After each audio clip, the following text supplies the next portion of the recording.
అందరికీ నమస్తే అండి. చంద్రబాబు నాయుడు గారు ముఖ్యమంత్రి అయ్యారు అంటే రాష్ట్రంలో చాలా వర్గాలకు ఒక ఆశ ఉంటుంది.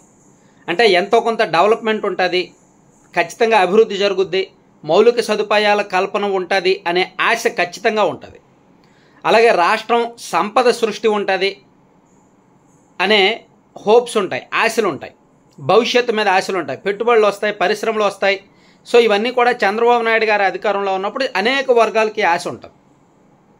సో ఇప్పుడు దాన్ని నెరవేరుస్తారా లేదా అంటే దాన్ని నెరవేర్చడానికి ఒకే ఒక పెద్ద అడ్డంకి ఏంటంటే రాష్ట్ర ఆర్థిక పరిస్థితి.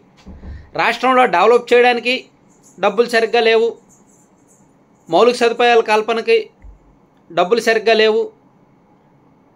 సో సంపద సృష్టి ఒక్కటే మార్గం. సంపద సృష్టించాలి అంటే అనేక మార్గాలు ఉన్నాయి, కానీ ఇప్పుడప్పుడే సాధ్యం కాదు, కొంత టైం పడుతుంది. అది 1 year పట్టొచ్చు, 2 సంవత్సరాలు పట్టొచ్చు, టైం అయితే ఖచ్చితంగా పడుతుంది. అధికారంలోకి వచ్చిన వెంటనే సంపద సృష్టి ప్రారంభించలేం కదా. సో ఇప్పుడు రాష్ట్రంలో కొత్తగా రహదారులు నిర్మించడానికి ప్లాన్ చేస్తున్నారు. ఈ రహదారులు రాష్ట్ర రహదారులు పూర్తిగా రాష్ట్ర ప్రభుత్వమే ఖర్చు పెట్టుకుంటుంది. అయితే ఒక కొత్త కాన్సెప్ట్ తీసుకురాబోతున్నారు. అదేంటంటే రాష్ట్ర రహదారుల మీద టోల్ గేట్లు. ఇప్పుడు వరకు ఎక్కడా లేదు. మన రాష్ట్రంలో ఏ ఒక్క రాష్ట్ర రహదారి మీద కూడా టోల్ గేట్ లేదు.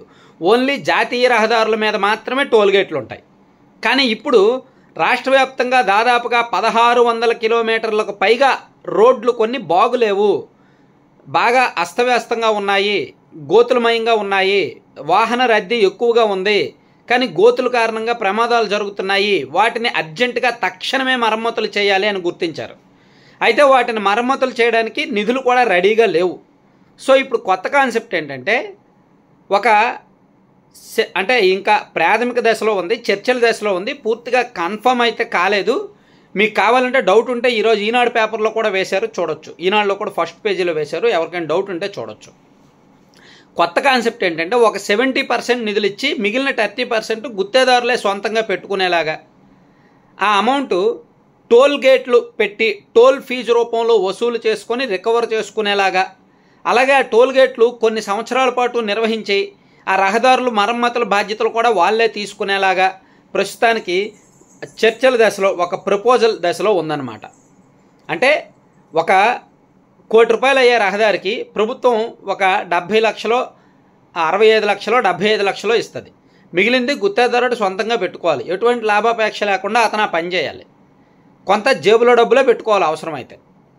సో అతను దాన్ని రాబెట్టుకోవడానికి అక్కడ టోల్ గేట్ పెట్టుకోవాలి.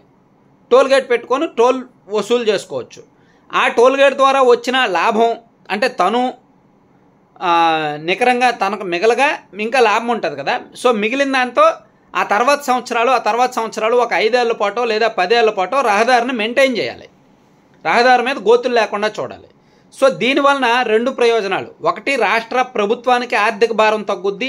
2, రహదారుల నిర్వహణ బాగుంటుంది. రహదారుల నిర్వహణ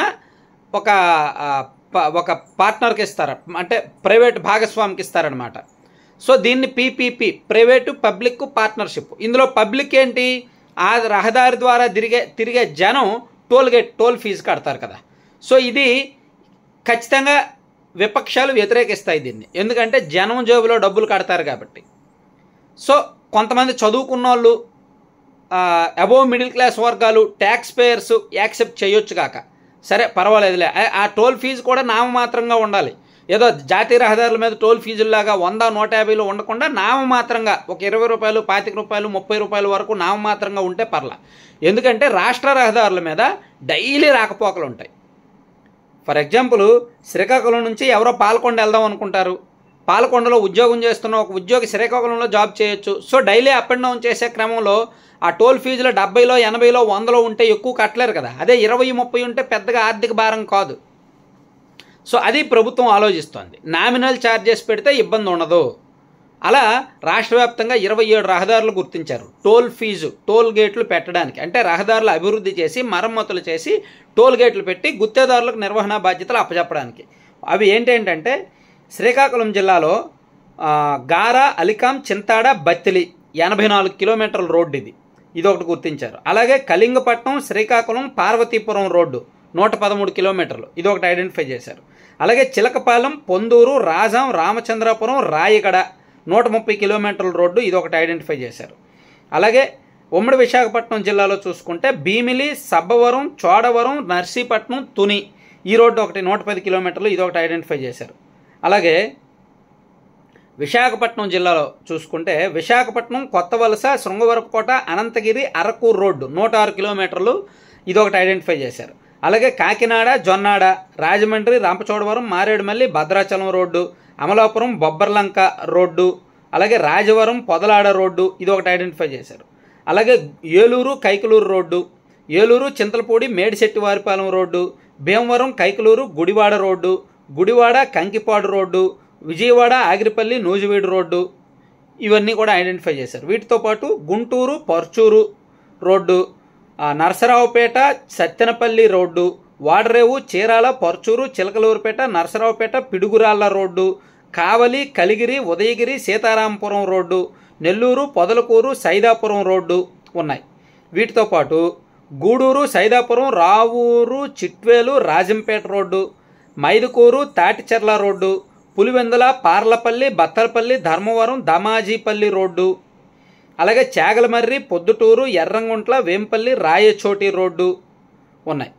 ఇవన్నీ కూడా ఐడెంటిఫై చేశారు. సో ఈ రోడ్లలో అభివృద్ధి చేసి పూర్తి స్థాయిలో టోల్ గేట్లు పెట్టాలని ఒక ప్రతిపాదన దశలో ఉంది. పూర్తిగా పెడతారా లేదా, 100% కన్ఫామా లేదా అనేది ఇంకా ప్రభుత్వం నిర్ణయం తీసుకోలేదు.